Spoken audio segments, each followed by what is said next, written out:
All right, here we go back again. We got a new place this time, right? Yeah, we've been stuck in the IE for a little bit, but out here in Anaheim now, we're blessed with Noel G coming out here, actor. He's been in countless movies. Do you even know how many movies you've been in?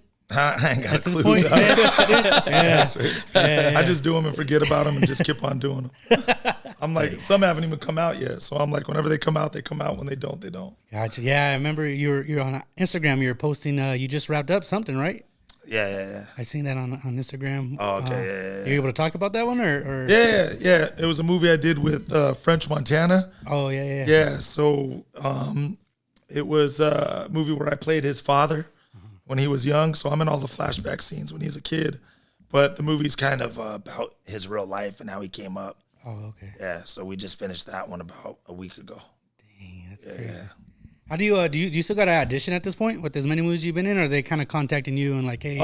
It's off and on. It's both. You know what I mean? Sometimes if you have to audition, they'll bring you in, but they'll bring you in with 4 top choices. Gotcha. And then they'll make you guys go against each other. Sometimes you just get straight offer.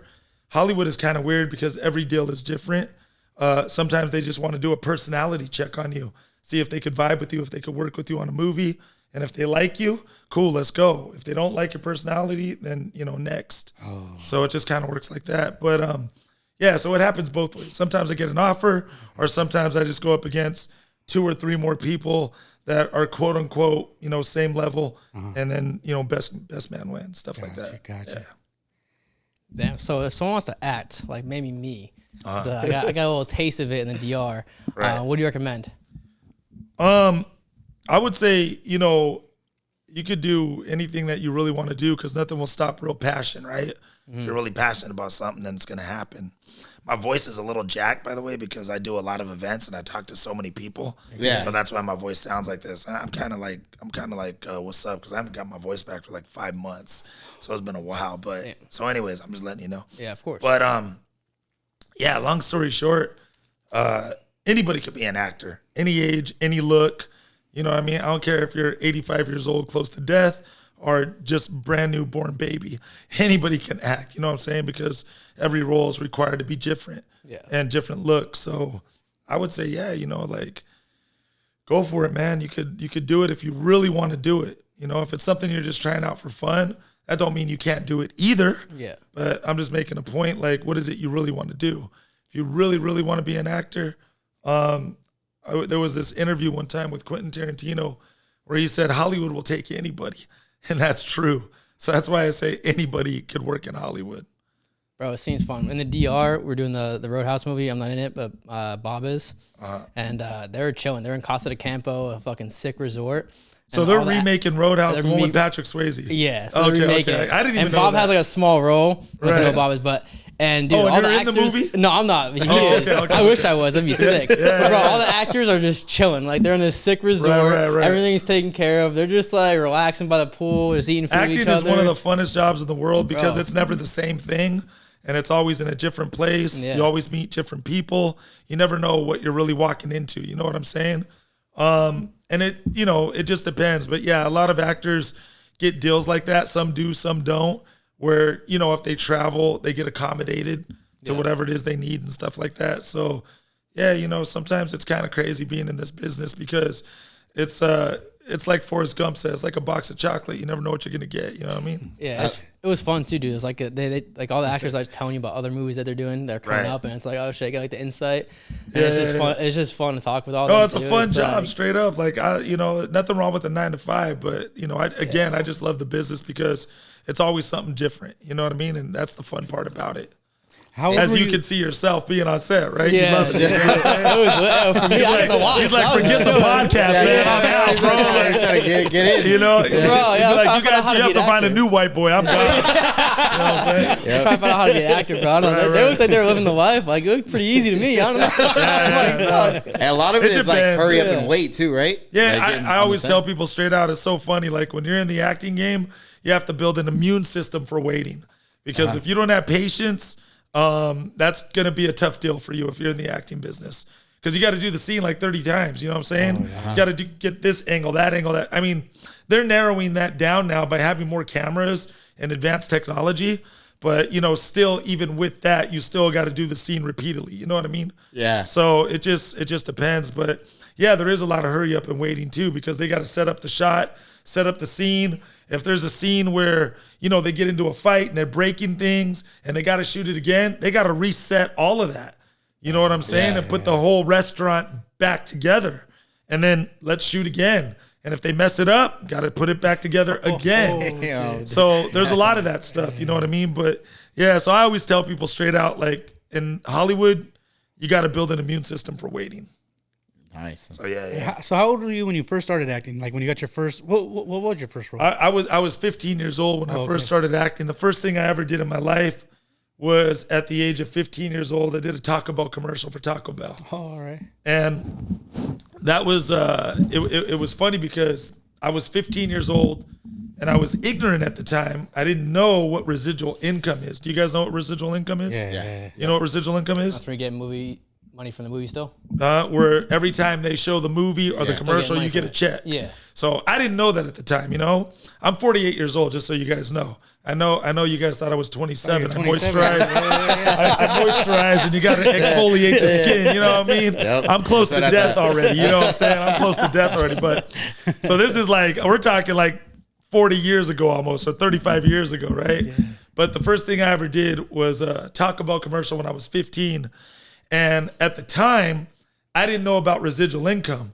I thought it was like, you know, you got to work to get paid, work to get paid, work to get paid.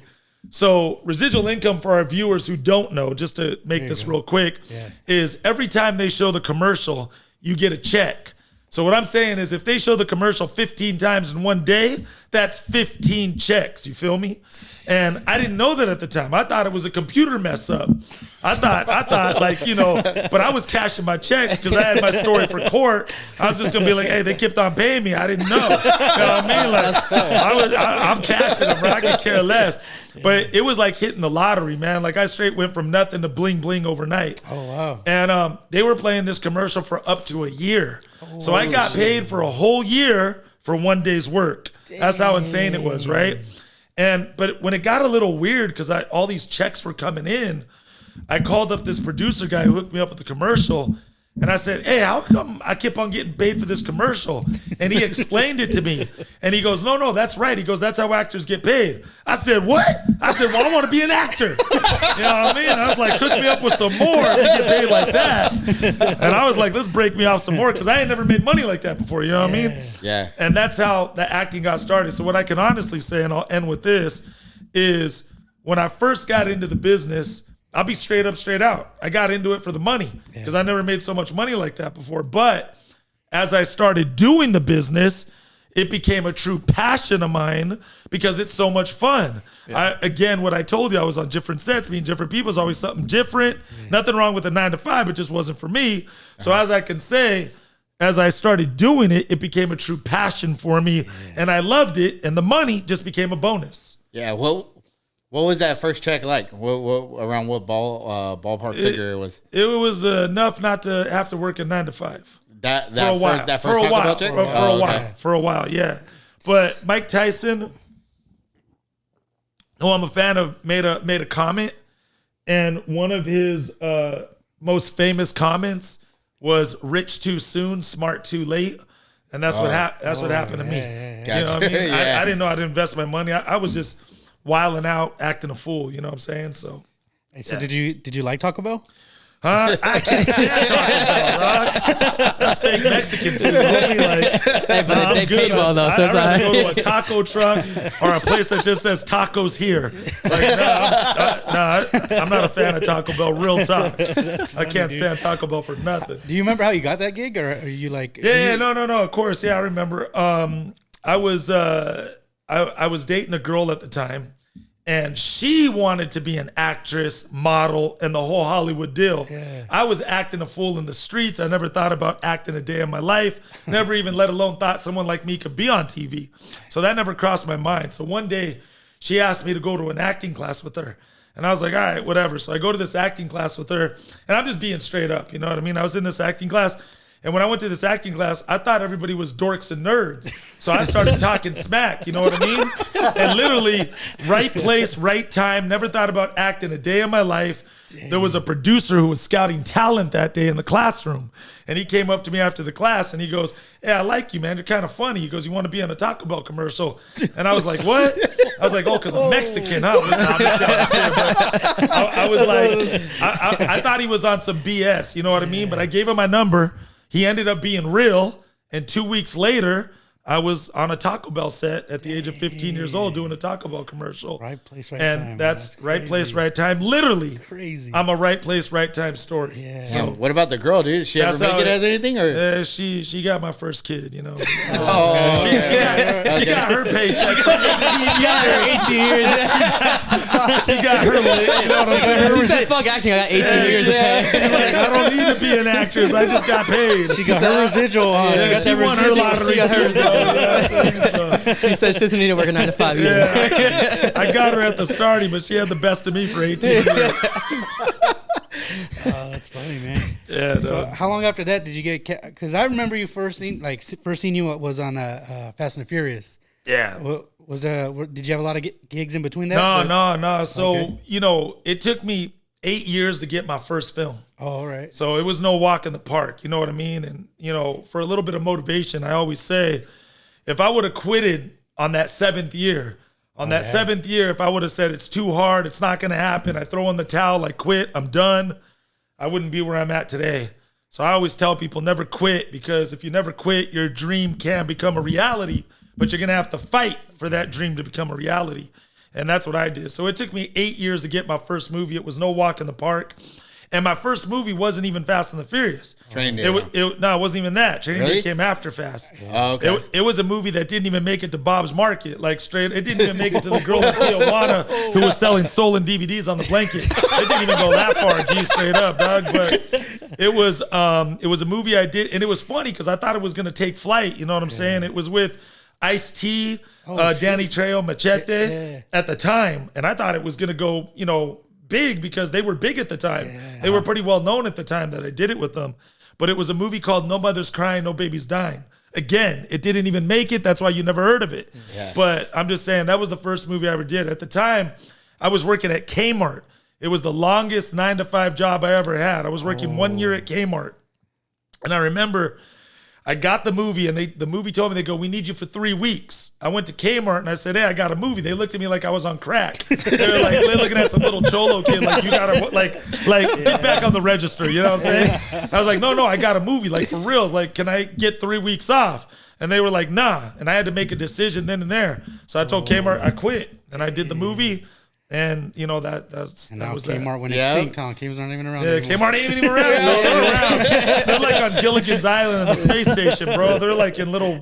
Yeah.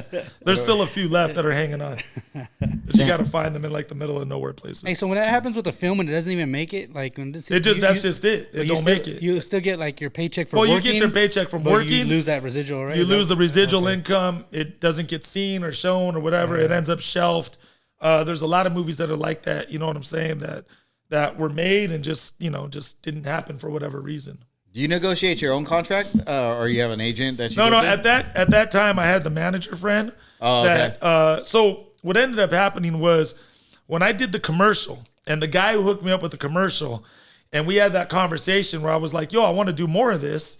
He goes, "I got a friend, man, who's a manager," and he goes, "I like you, man." He goes, "Let me hook you up with this manager guy." I said, "All right, cool." So I go to meet this manager cat, and I walk in like this, I don't know nothing. I'm just me, whatever, you know what I'm saying? You like it, you do. If you don't, whatever, right? So I walk in, I meet this manager cat, and he's like, "Man, I like you, man. I'm gonna see what I can do for you." I was like, "Cool." So he starts sending me out on auditions and interviews, but everything he sent me out on was Gangster 1, Cholo 2, Trigger. I was like, what? I thought I was here to act, bro. I grew up like this in real life. You know what I'm saying? And so that's how I started getting roles, and I started becoming known as one of the bad guy Latinos in Hollywood. And that's how it started kind of, growing and take off from there. So, yeah. Oh, gotcha. So then after that piece of it, that's when Like when you first read, or when you first auditioned for? I'm a cholo. Fast? I can't read, bro. What are you talking about? I need a script with pictures, bro. I do audiobook, bro. No, I'm just audio. I'm just playing. No, I'm just playing. For the Fast and the Furious, were you like right away sold on the script and everything, or was it just another movie that you? Well, what happens is a lot of the time, most of the time, it kind of changed now, but back then, most of the time, not all the time, most of the time, you didn't get the whole script.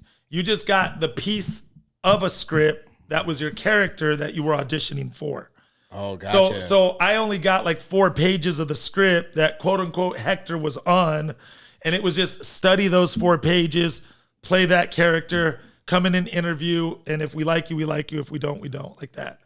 So I didn't get to see the whole script. So you don't really know what you're walking into. So when you get the part, then you get the whole script. It's like, oh, it's about street racing, about this, that, and the other. You get a gist, but you don't get the whole picture. Thing? Oh, gotcha. Yeah. That's how it works. Did you think that movie was gonna blow up the way it did?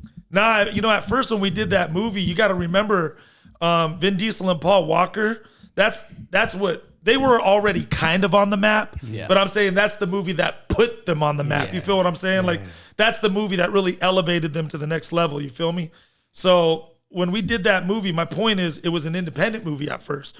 We didn't know that it was going to be as big as it was. Mm-hmm. So when we did the movie at first, it was just an independent film, and they didn't really know how it was going to do.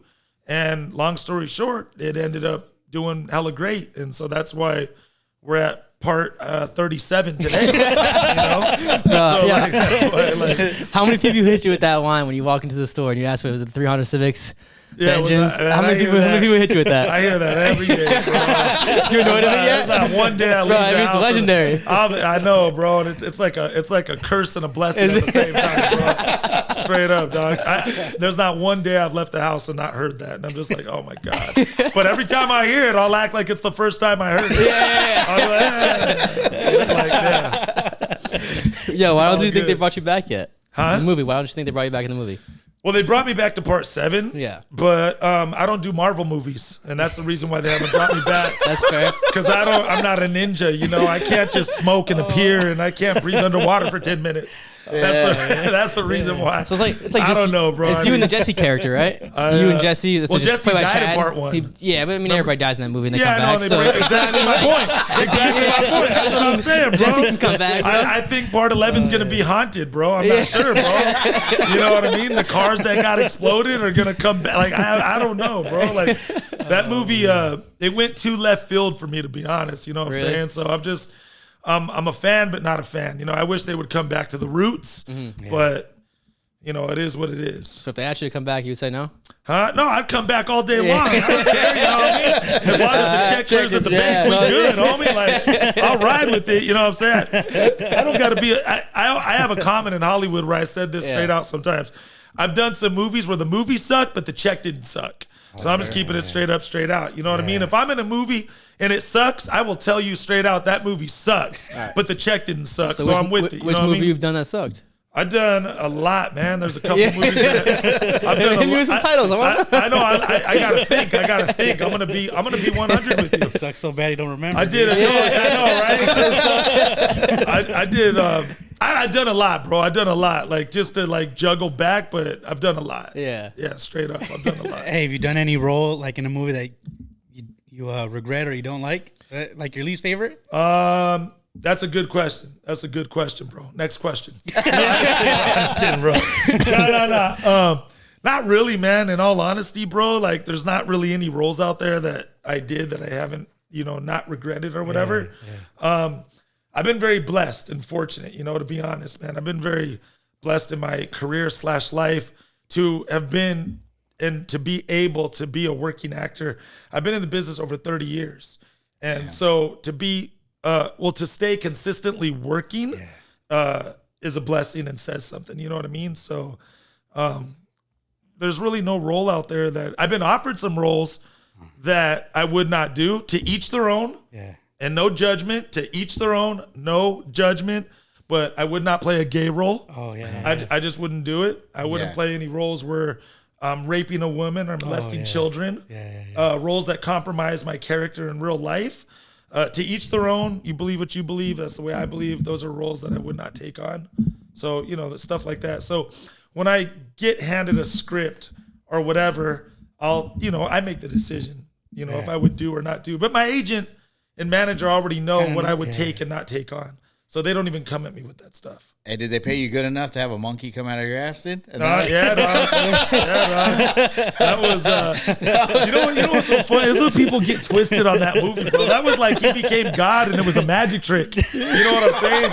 There's some people that really think like, did it hurt when the monkey went up there? And I'm like, dude, like, are you really that much of an idiot? Like, nah. The way they did that scene is so crazy. This is the way they did the scene too, just to show you guys a little piece of Hollywood. They got a cage with no door on it, and they made an oversized pair of pants with Velcro. And they put the pants over the cage, and the monkey came out on a sound cue. Oh, damn. And that's how they did it, yeah.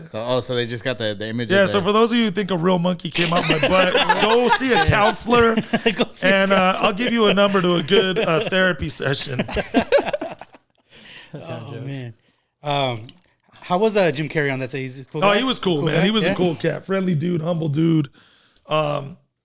He was always being, just I like working with actors like Paul Walker. Oh, yeah. Friendly dude, humble dude. Like he didn't care if you were the one washing the windows or the one doing craft service or the director of the film. He treated everybody the same. Oh, and those are the actors that I love working with. And Jim Carrey was the same. He was a cool cat. Paul Walker was a cool cat.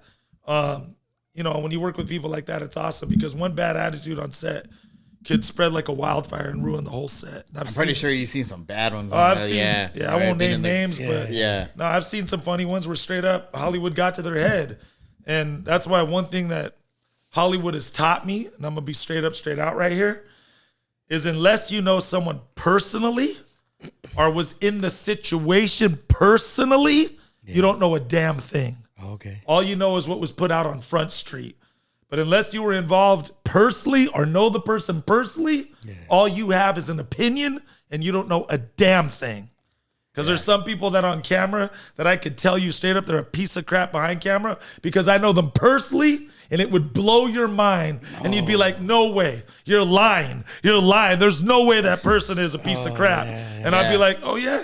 Because you've only seen her on her or him on TV or through music or an interview or a podcast, but you haven't met them. Go meet them personally. Come back and tell me if you still think the same way. Dang. So that's one thing that I've learned, man, is that, again, like I said, if you don't know them personally or were involved in this situation personally, all you have is an opinion and an idea, and that's the bottom line.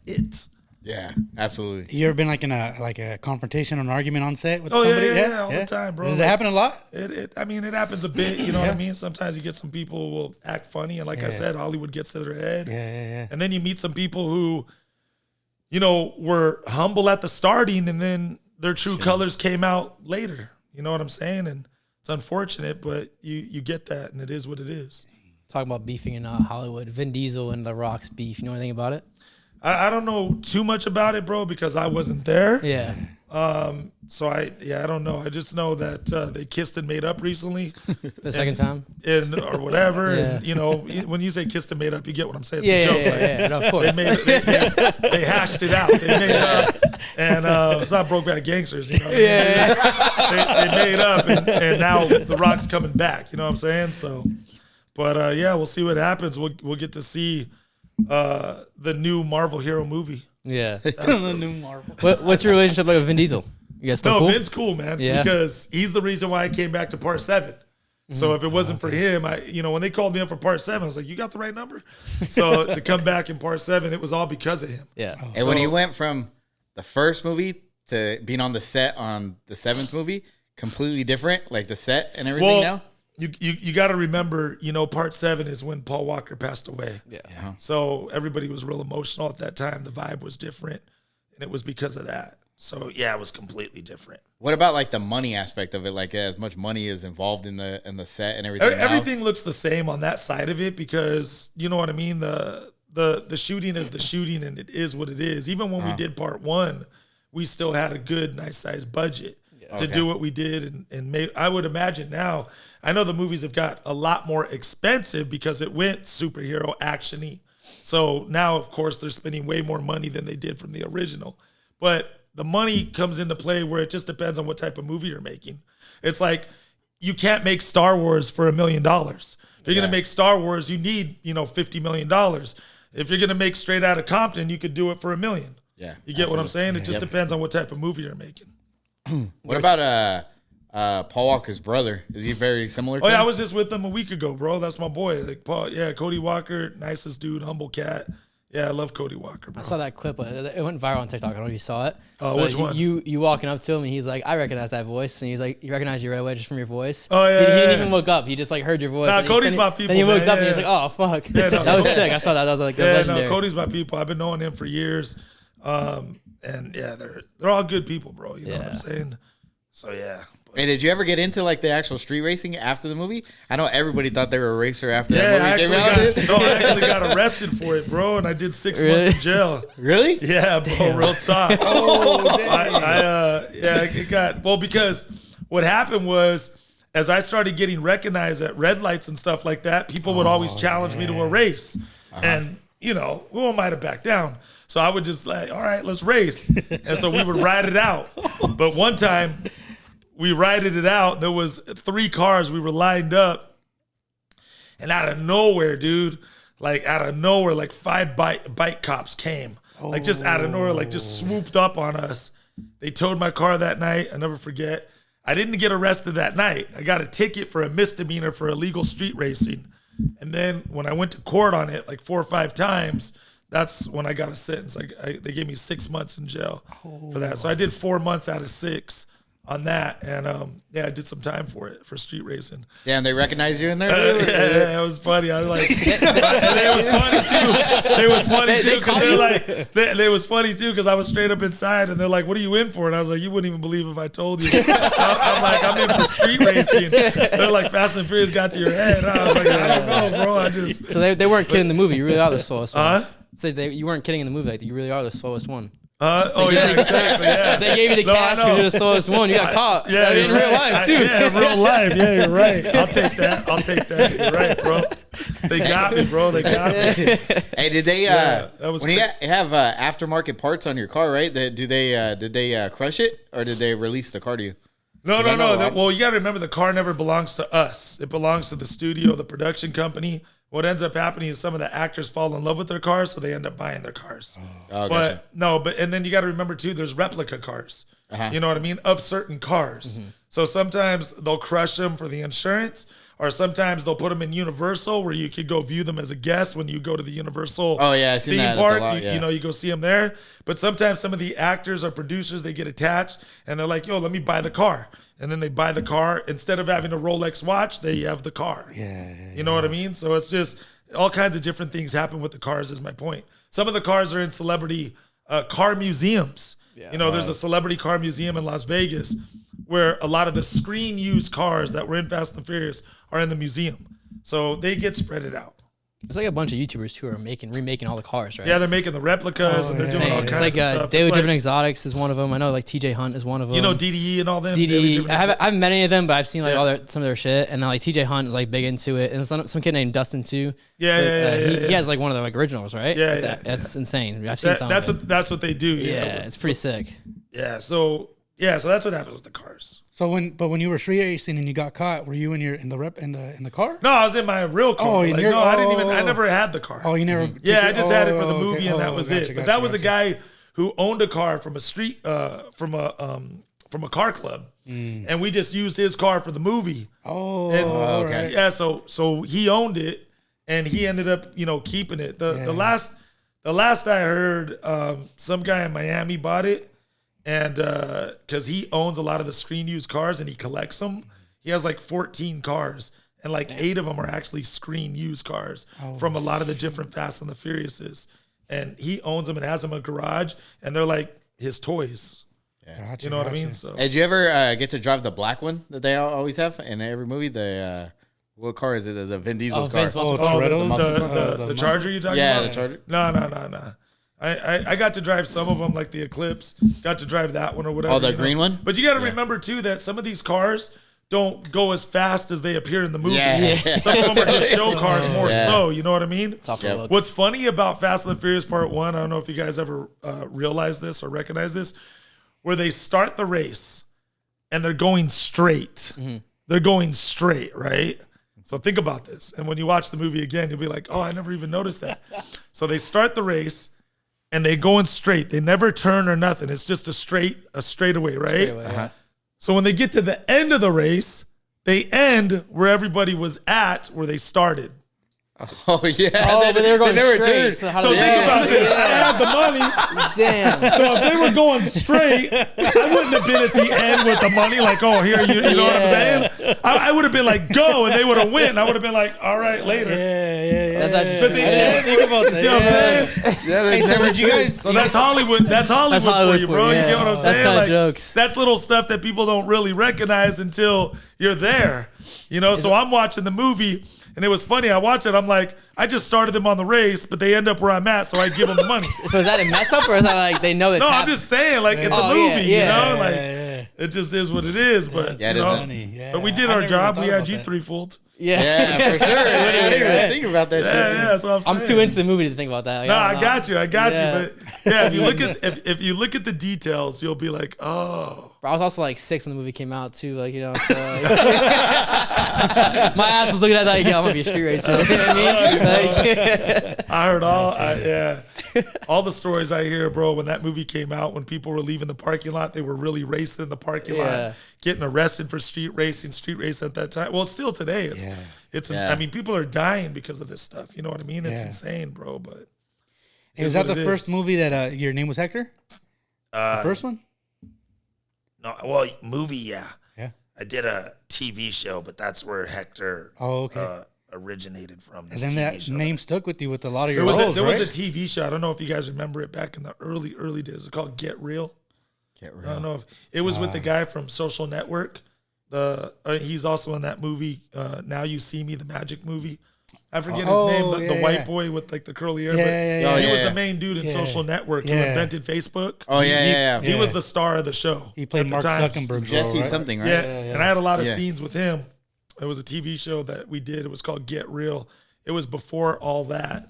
And my name was Hector in that show. Oh, okay. Hector Ortiz. And how did you end up getting like Hector and like So Hector, yeah. it And a started lot off of your as a roles, right? coincidence thing. Oh, okay. I make a little joke. In Hollywood, they only know 2 names for Mexican actors, Hector and Carlos. That's it, bro. Because just by coincidence, everything I was getting, I kid you not, by coincidence, was just Hector. It's not like I was calling my agent. If I'm not Hector in this next movie, I'm not doing it. You know what I mean? Like, come on.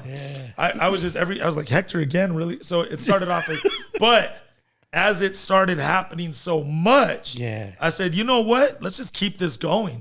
So any movie where I quote unquote have the power to change my name, I change it to Hector just to keep it flowing. Oh, damn. dang. So that's how it started. Hey, so do you get called Hector a lot on the show? Hey, Hector. Oh, on the I'm starting to street, think it's like my that. real name. Yeah, and I was gonna say, you ever thought about changing it just to Hector? I'm about to go Legally to just the being like, DMV. fuck it, I'm bro. about Yeah, to go that's to the what I'm saying. DMV and change my license, bro. Straight up. Yeah. That's funny as fuck. Have the sets changed originally when you got it? You've been in it 30 years. That's a long time. So, like, seen more Hispanics on the sets than originally when you got into it? Yeah. Yeah, right? Yeah, now you touched A subject. Because it's just funny, man. I get so sick to my stomach, man. That's part of the reason why I say, unless you know someone personally or know them personal, you don't know a damn thing. Yeah. But it was funny because I'm like the straight out of Compton failure story in the sense of this is what I mean by that.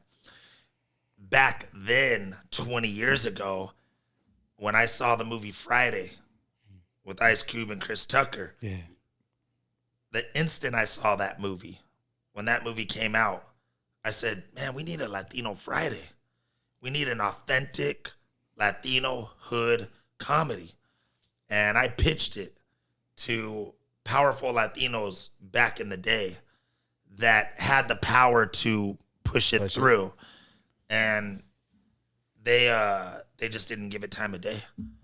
And so, you know, I just laugh sometimes. So when you ask that question, Yeah. it was funny because I was trying to put the Latinos on the map 20 years ago, genuinely and really and truly. And I can name names that I went to that were heavy hitters that I was like, dude, let's do a Mexican Friday. Like, let's do a hood version of Menace to Society, a hood version of Boys in the Hood, a hood version of Friday. Like, I was pitching this stuff, right? And they weren't giving us time of day, at the time. But now fast forward 20 years later, a lot of these power hitters, they try to act like, oh, we were all about the Latinos. No, you weren't. Because I came and talked to you 20 years ago and said, let's put us on the map. And you didn't give us time of day. But now you want to act like you were all about the shut the hell up. You're fake as hell. And so, but now the reason is because of social media, because this is what I believe, because we're out there and we cannot be ignored now because there's so many of us. Now it's like, oh, we were always about the Latinos and we always wanted you guys to come up. Man, shut the hell up. No, you didn't. Because I talked to you 15 years ago and said, let's get something going, and you shot me down. Oh, shit. So I get a little sensitive with that question. I'm sorry. But that's why I said, it's cool to see your passion for it, bro. The one thing that bugs me in Hollywood is the hypocrisy. And the hypocrisy is so disgusting and sick that it just makes me sick to my stomach. So I'm sorry, bro, but you touched the nerve on that one, bro. And I like my boy right here. Like nothing against you. I did nothing against you. I'm saying, like, you are Miklo right now. But Miklo, I'm just saying, dog, like a lot of Latinos were whitewashed. You know what I mean? I don't say that in a prejudiced way. I'm just saying they were just whitewashed and they didn't want to put Mexican hood stuff on the map. You know what I mean? So I just kind of like it's just kind of funny. So now we had was it Jay Valentino on here? That's my boy. Yeah, that's my people. So we were talking to him, and the same thing when he was saying like DJing a set. Now, before it wasn't like a whole lot of Hispanic music in the clubs, and now it's like what do you say, like 80%, 90%? He said like when he's DJing in the club, it's like 80% of his set is like Latin music. I always made a comment in the early days, and this was one of my comments. I said, "There's 50 white movie stars. There's 50 black movie stars. Why can't there be 50 Latino movie stars?" Because I can name off 50 white movie stars. I can name off 50 black movie stars. But when it comes to Latinos, how many can you honestly name? About 10. I mean, now you can maybe name a lot. Yeah. But I'm talking about back then in the early days, maybe 10 at most, if that. Yeah. And that's my whole point, So, and there's hypocrisy and cutthroat in any race. Yeah. But I'm just saying, it's just, that's why now where I'm at, I don't care if you're white, black, purple, green, yellow, Asian. I don't care what you are. Now I just care about helping people with a righteous heart and a right mindset. That's awesome. That's where I'm at. And that's what life has taught me, because before I was trying my hardest to get Latinos on the map. And now I got, and I'll be real, I got more farther in this business because of white and black people. Not even my own people. I'm keeping it 100. Dang. Yeah. You know what I'm saying? So now I'm at the point where I don't care what color you are, what race you are. I don't care if you're a UFO from Jupiter. If you got a right heart and a right mindset, I'm helping you. Yeah. You know what I'm saying? That's where I'm at. And that's how it should be. So that's why I just, you hit a nerve, bro. I'm sorry. No, it's all good. It's all good. Fired up. That's cool. Hey, one like Hispanic actor that's actually helped you out or like been there. Can you name them? That's like really influenced you and helped you out? There's been Hispanic writers that, because I always say when you do business with anyone, I will not do business with anyone until I do a heart check and a personality check first. Yeah. And part of the reason why we learn through experience in life. Okay. So we had a company called Suspect Entertainment in the early days. This was in 1999, 2000. So it's 23 years ago. Yeah. And what we did was we would put Hispanic gangsters in movies to make it more authentic. And the reason why we came up with this idea is because one time I was doing a movie and they had there's this place called Central Casting. I don't know if you guys know of it. It's an extra casting company that puts all the background people in movies. It's been around for years. And one time we were doing this movie and it was me and one of my homeboys, and they brought like 10 Latinos to play our gangster backup people. but I'll be real, they all look like Mexican surfers. And so I told the director, I said, look, I just got one request. I said, if you don't mind, I like to bring some of my homies from my neighborhood tomorrow. And all I want you to do is look at who I brought and look at who you hired. And then you make the decision on, who you rather have as backup, just to make this scene look more real. Yeah. He saw my homies and he got all those other guys like, okay, you guys go over there. They became street crossers and people sitting at park benches and stuff like that. And then my homies were the ones that were behind me and it looked more legit and authentic, right? So, which made the scene more real, Yeah. So that's how we came up with the idea for this company called Suspect Entertainment. So what happened was we started getting known, me and my friend, we started getting known as like, the bad guy Latinos in Hollywood. But if you want the authentic, real, quote unquote Mexican gangsters to be in films and for it to look right and be right, call up Noel and, my other boy, right? So we started doing that and we started this company. And the reason why the company started is because one time we were having lunch and we never forget the extra casting director came to set to visit. And the director walked up to the extra casting director and we're eating right there. And the director comes up to the extra casting director and goes, oh my God, you're so wonderful. I can't believe what you did. You called all these guys to set and they're so real and they look so good. And we just want to thank you so much for what you did. And me and my homeboy were looking at each other like, hold up, we did that. Those are our homeboys. We called them. You didn't call them. And and that's where we got the light bulb for the company. So we came up with this company called Suspect Entertainment, where we were like, if we cut out the extra casting director, we could be the extra casting company, and we can get people to be in the movies and stuff, and then get the check for both. Because what the extra casting director people were doing at the time was they were like, hey, you. Call 20 of your friends, and what we'll do for you, since you call 20 of your friends, is we'll put you in the movie too. And so you get a little check.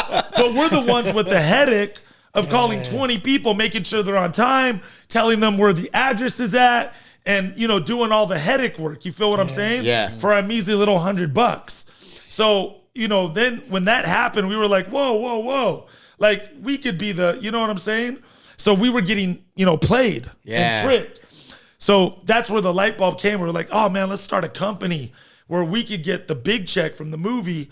And, so we started becoming known as like the Suspect Entertainment. If you want the authentic, call them and they'll bring the real. And we would vet them out because we had fools, man. We had people that would come to set. They were gang banging on set. Some were bringing guns. They were getting high. They were drinking. They were acting a fool. Yeah. And so we had to vet them out too. And that was another part of the process. Like I had to make sure if you gave me the fancy speech of, oh, I really want to turn my life around and I don't want to go back to jail and I really want to do something for my family.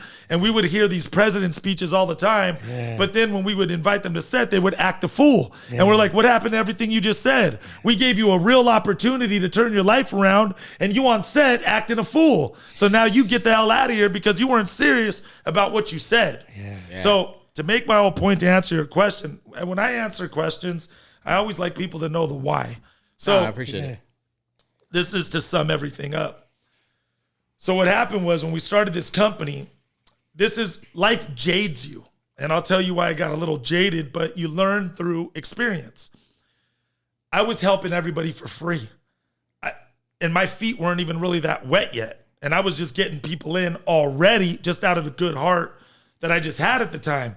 So I just like meet you and like, hey, I'll put you in a movie. And I help people with acting. But what happened was when I started helping people with acting, I started getting cutthroat and two-faced and people were talking smack on me.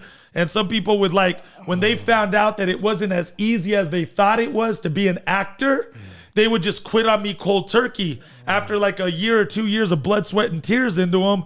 And I'm like, whoa, what do you mean you're quitting? They're like, I'm going to go work over here or work over here. I'm like, dude, I just put a year or 2 years into you trying to help you, and now you're just going to quit on me?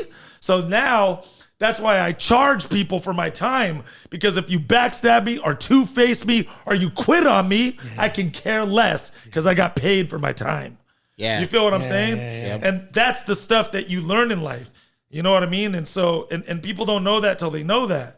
So that's why it's just, life is funny. So when you talk about people who have helped me or whatever, the answer to that question, I've had writers and I've had people where, but that's why I say I don't mess with anybody and I don't help anybody straight up, straight out until I know who I'm helping and why. And that's why I say before you get into business with anyone, before you help anyone, do a heart check and a personality check first. Because you might help someone and you're doing the good thing, the right thing, but you're doing it for the wrong person. And you didn't know that until you know that. And then you're sitting there later wondering, why did I get backstabbed and why did I get screwed over? That's not their fault. It's your fault because you didn't get to know who you were helping and why. Yeah. I'm Absolutely. not mad. I talk passionately. I'm sorry. It's just lessons I learned in life, man. And, youngsters don't know this stuff. You know what I mean? You tell them, you could talk to your blue in the face and they won't get it or they do get it. And some won't get it until they have their own experience. And they'll come back later and say, you were right. I mean, I tried to tell you. Yeah. Hey, how was it to veer off that a little bit, but how was it working with Denzel on Training Day? Hella cool. I can't find my mouth. Denzel was hella cool, man. Working with him was a trip because when I got that movie, again, I was just some little street thug. And I was like, I can't even believe I'm on this set. Like, I'm in a movie with Denzel. Like, what? Like, I was like, you guys sure you still want me? You know what I'm saying? Yeah. But you got to bring your A game when you're working with Denzel. You know what I'm saying? And to get to watch masters at work and to learn off of them and learn from them, that was a true blessing because, it only elevates you on what you want to do by seeing it right there in front of your face. So it was awesome working with Denzel. That's kind of like a level up, huh? Was that like that's not kind of a level up. That's a level up. From anything else. I know, but really, right? It is, right? I'm just playing with you, dog, yeah. From anything that you... I've been very blessed, man. I've worked with some bucket list actors that I never thought I would get time of day with.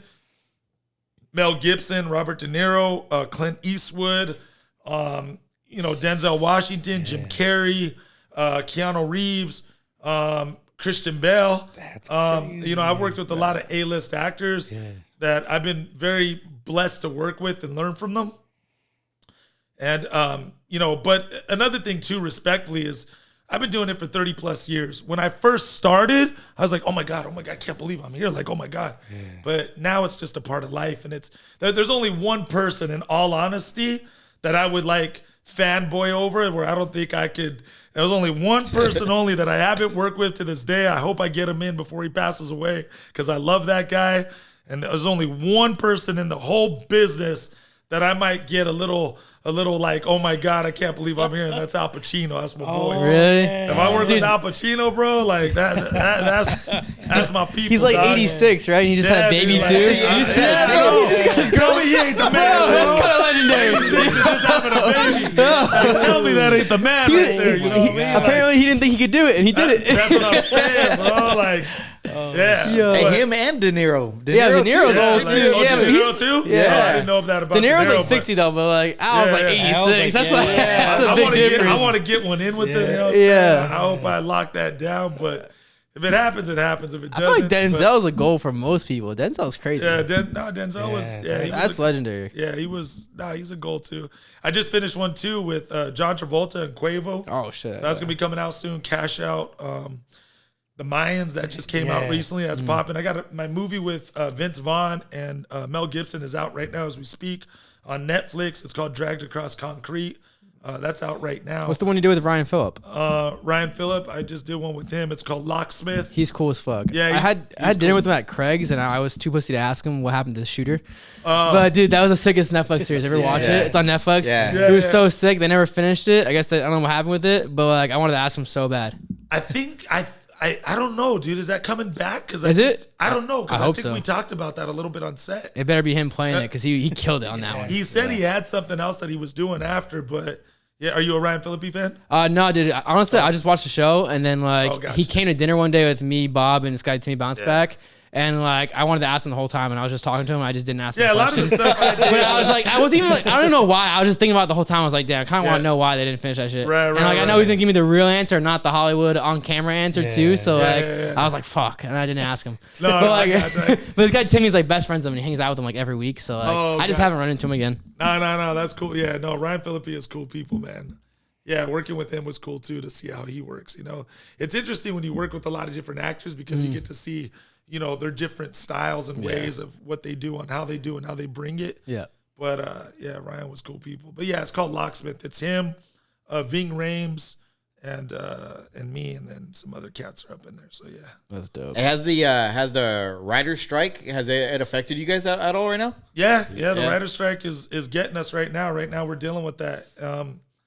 It's just that's why I said the hypocrisy in Hollywood is so disgusting. It's all about greed, power, and control and money, bro. Straight up. Yeah. That's all it's about, honestly. I don't know if you guys know about the new AI stuff that's coming out. Oh yeah. Oh yeah. So what's happening now is so I'll make this super quick. I never forget this, right? So, and I'll make my point to what I'm saying. Yeah. I called Verizon one time to pay my bill, and I'm an old school cat once again, you know, and I'm not very tech savvy. Just to give you an idea, I got rid of my BlackBerry 4 years ago. Just to give you an idea, right? so Impressive. and it's funny, bro. Like I remember when I went and got the iPhone, I didn't have iCloud, so they printed out over 200 pages of pieces of paper with phone numbers on it because I didn't have iCloud to back the stuff up. So they gave me 200 pages of, so I'm still texting people to this day. This is Noel G. Who's this? You know what I mean? Like that's how, that just shows you where my computer skills are at, right? That's fair. But I never forget this, and I'm going to answer your question with this to make you understand. So I called up Verizon, and I never forget, I just wanted to pay a bill. But because I'm old school, I always like to talk to a live person. Yeah. I'm not very savvy with the automated stuff, right? So when I called up, I finally get a live person after the song and dance, and I finally get someone live on the phone, and she goes like this. She goes, the first thing she told me when we got on the phone, you know, after she's like name and number and she cleared it was me, the first thing she told me is she goes, just so you know, I forget exactly how she said it, but this is what she said in the gist. She goes, just so you know, we have an automated system where you could have paid your bill and you didn't have to wait for me to get on the phone. She goes, how can I help you? And I was like, oh yeah, I go, but I'm old school. I like talking to people, whatever. But as we were talking more and more and more, she kept on pushing me to the automated system. Yeah. And it hit me right then and there. I go, later, you're going to ask yourself why you don't have a job. Yeah. Because you were pushing everybody to the automated system. They don't need people no more. Yeah. So you're going to be sitting at home broke, wondering, why don't I have a job? Maybe because you talked everybody into the automated system. Yeah. You dummy. It's like fucking McDonald's. And it's like Walmart. You know, they got the cash out things. Oh, Yep. And it's just a way of saving money. And that's what's happening in Hollywood. With the AI stuff, they found a way to save money. Now they can computer generate people. It's not even you, bro. It's not even you, but I can make you so much like you that someone else who is watching you doesn't even know that they're watching a computer person. Yeah. That's how good it is. And it's all about greed because they don't want to pay residual checks and all this stuff. So all they're doing is finding new, creative, inventive ways to take people out of jobs, make the poor poorer and the rich richer, and it's going to be real ugly in the future. The more and more and more, the computer is like a curse and a blessing at the same time. It's a blessing because of the convenience, but it's a curse because we don't need people no more. Yeah. And then people are going to wonder, why can't I get a damn job? Why don't I have money? Because computers are running everything now. Automated systems are running everything now. They got AI stuff that I can make a fake you, and I don't need even an actor to act in a movie anymore. I can make a whole movie with automated people that look so damn real that you would think you're watching a movie with real people, but you're not. You're watching a computer-generated movie. Yep. Yeah. And that's where the world's going, bro. They're making songs right now with like people's They're already voices doing and that with the stuff, right? rapping. Yeah. And some of it's better than the rest shit, bro. I mean, I heard a few songs. I was like, I damn. get it. I get it. But it's, Yeah. you know, it's gonna, that's why a lot of the artists are doing live concerts because they're not making, no one's buying CDs and DVDs anymore. Yeah. You know what I mean? And this is just, and it's gonna end up being, excuse my French, it's gonna be a shit show later. And that's what's happening. So that's why the strike is going on, because they want to, this is so crazy. You would think I'm lying if I told you, but I can't even make this stuff up. They have a thing now for script writing This is so insane, dude. They have a thing now for script writing that I could just get a phone and I could say, I want to make a love story about Vin Diesel and Mariah Carey, and I want to make a love story similar to Pretty Woman about them two. That's all you have to do is talk that into the computer, and it will write a 100-page script for you. Oh, damn. Dang. It will give you a scenario, write the script for you, and boom, just like a microwave, there it is. I seen something on Instagram the other day. I was like, It's insane, bro. they're like, I want to make up with my boyfriend, send him a message. And it types out like, oh, I'm sorry, you're the love of my life. I love you forever. It doesn't Just even come from the heart say both- anymore. Yeah. Just I need to make up with my boyfriend. That will Yeah, save a lot of yeah. boyfriends, but it's not from their heart. You know what I mean? The girl falls for it. Yeah, I got a question going back to like your movie roles and stuff. Did you ever have to pick between like two different movies at the same time? You offered two different roles, and So one time I was on a movie set, and it was so funny. You know, if someone tells me a story, right, I always ask, like, you know, when did that hit you?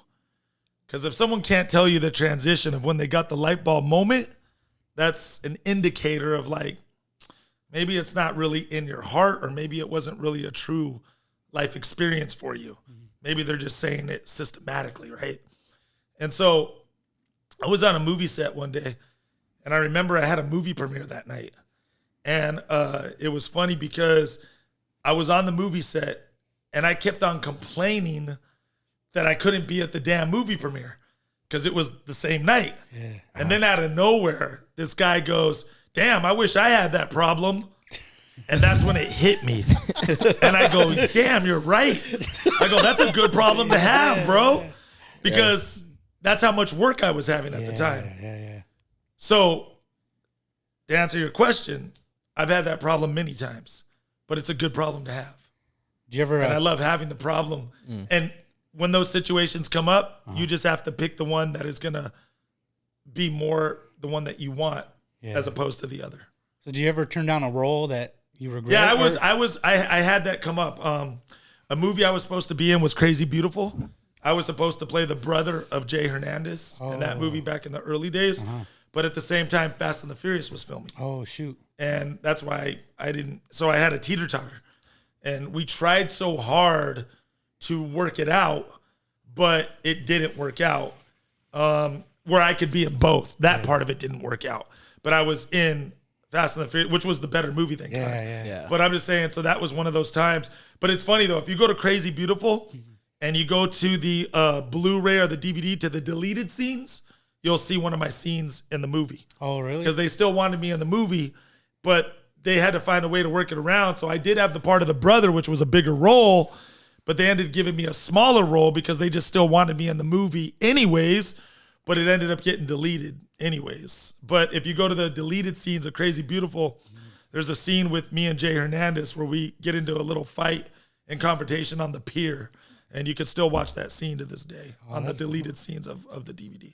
Have you ever been in like a scene and like been super hyped to be in the movie and then they cut your scene out of the movie? Oh yeah, hell yeah. Yeah. And that's taught me a lesson too. I never tell anybody that I'm in any movie now until it comes out first. Oh, okay. Yeah. Yeah, because I've had that where I'm like, I'm in the movie. And then I'm like, I'm not in the movie. Damn, someone should call Bob, huh? I'm like, Make sure he's all right. I'm like, no, baby, it was a trick. Just to get you to watch this. You know? That's some shit I would do low key though. You know what I'm saying? Like, That's probably a good thing you told me, bro. yeah, no, you gotta learn, bro. Yeah, Like, I'm never not gonna say. lie. That's one trick I learned, bro. Yeah. Never say you're in the movie until you watch it yourself and confirm yourself. in the Bro, movie. and my girlfriend be the first person to call me out too. She'd be like, "Yeah, I knew you weren't in that movie."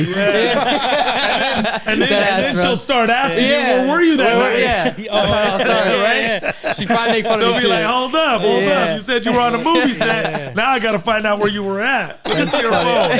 Not in the movie. Yep. Then you'll really be nervous. I mean, at least you get paid though, still, right? You still get the residual for it. Well, you have to show her the check to prove to her Yeah. that you were really on the movie set.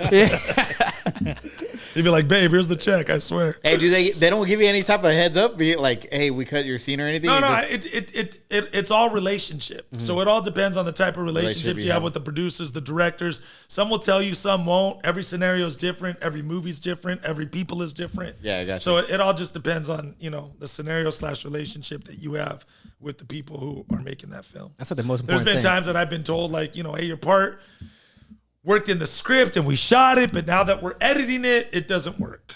So, we got to cut you out. So if you get cut out, do you still collect residual or no? no. No? Yeah, if you get cut out, you're done. Gotcha. That's like the most important thing, though, right? If you have a good relationship with all the editors and like the producers and all Well, that, they're keeping you in that fucking movie. Well, no, not necessarily. Because Really? sometimes if it doesn't work for the movie, they're not just going to keep you in because they like you. It ruins the movie. That's one thing that I've learned. Sometimes it's scary to work with friends because then a friend doesn't work with you. Yeah. They'll think because they're your friend, they can get away with whatever. And now you're like, I thought we were doing this.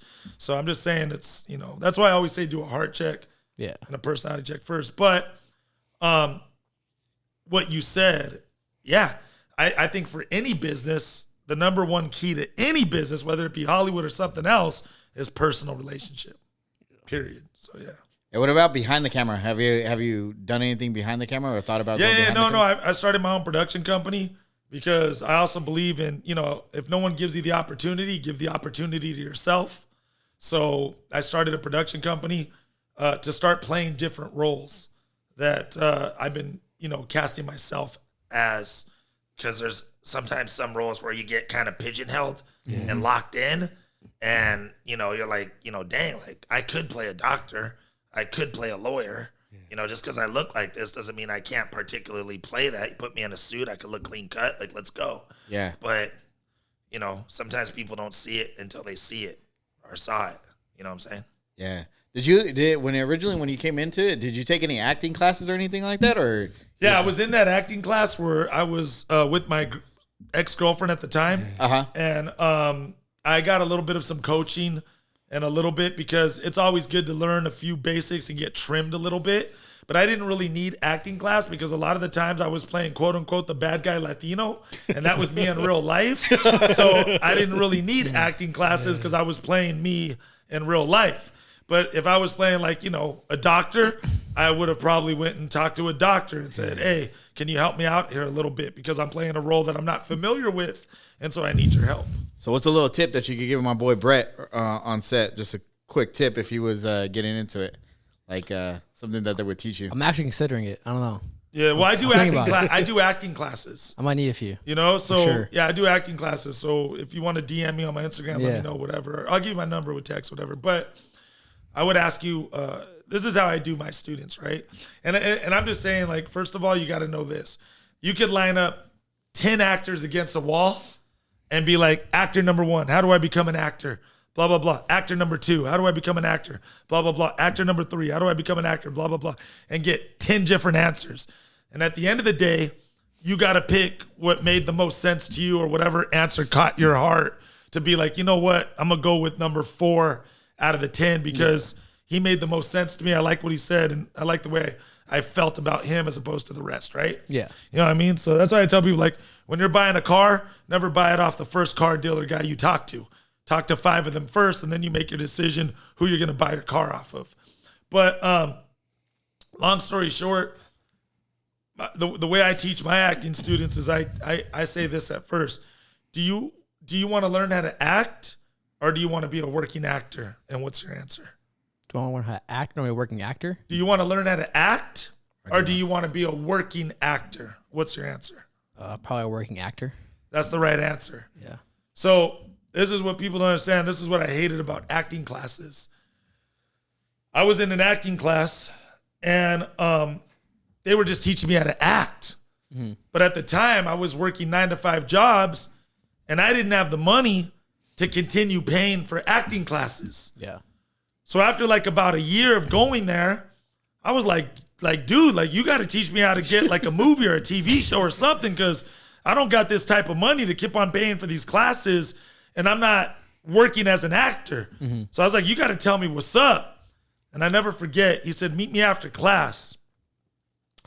And I met him after class, and he pulled out this book. It's called The Agencies. And back in my days, we didn't have email and that type of convenience. We had to print out a headshot, put it in an envelope, and physically mail it off to 100 people.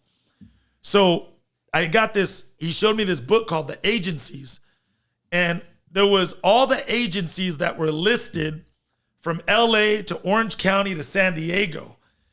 And under 90% of the agencies in big black bold lettering, it said absolutely no phone calls or personal deliveries. And my acting teacher told me something. He said, you know what that really saying? He goes, all that's saying is if you don't think you're good enough, don't walk in their office. So my wheels started turning. And I was like, okay, so this is what I did.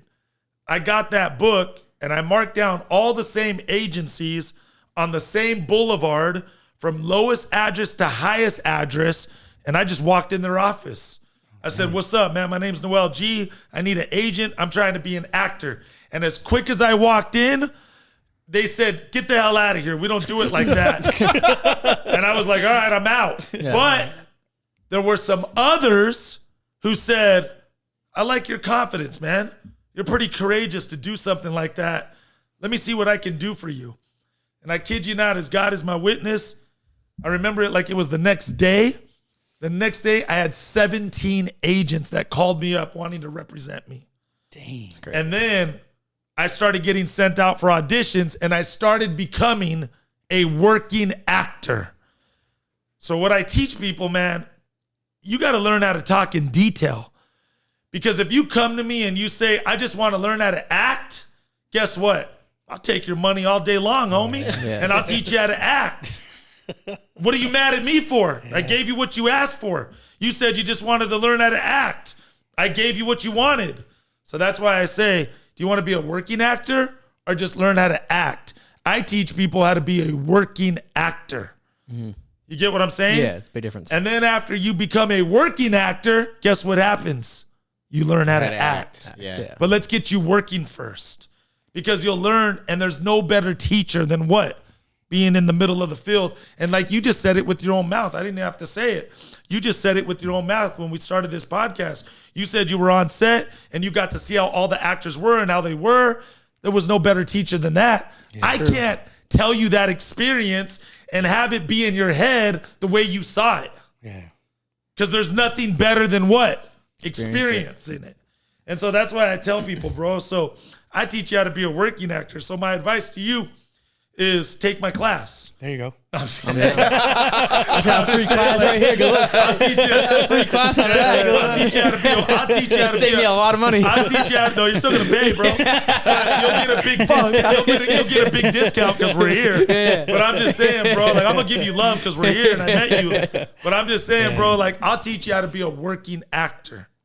You know, that's dope. I give you 30 years of knowledge in less than 2 hours.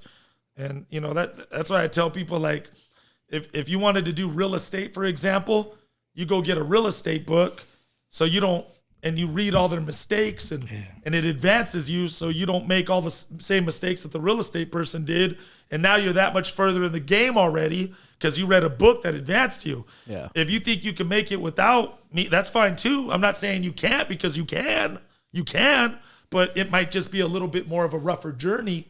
Because I was giving you some shortcuts. Yeah. You know, but then at the end of the day, you got to feel what's right to you and what's not. How long do you have any actors that have been under you that have gone big roles? Yeah. Steve Villegas, my boy, he's one. Okay. He's a reoccurring character in SWAT. He's on My Block, Free Ridge. Oh, yeah. He plays Sad Eyes on My Block, and he just brought him back to Free Ridge. That's one of my students, and there's some other ones that have blossomed because of the way that I have taught. Dang, that's cool. So yeah, and the way I look at it, I'm the coach, you're the team. And so I coach the team on how to win. Mm-hmm. So I just say I'm the coach and you're the player.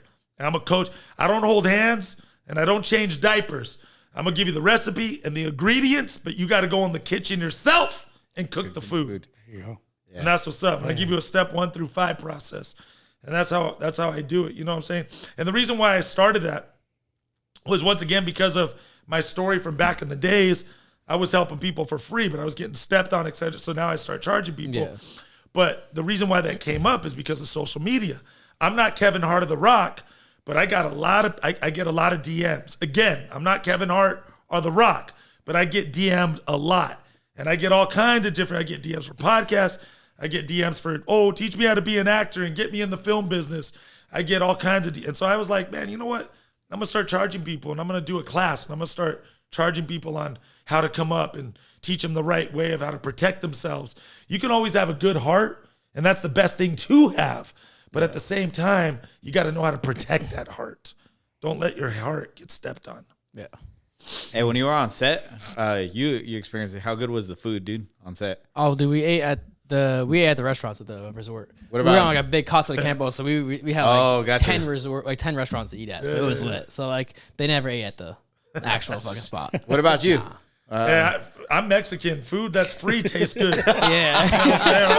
Any food that's free tastes good, bro.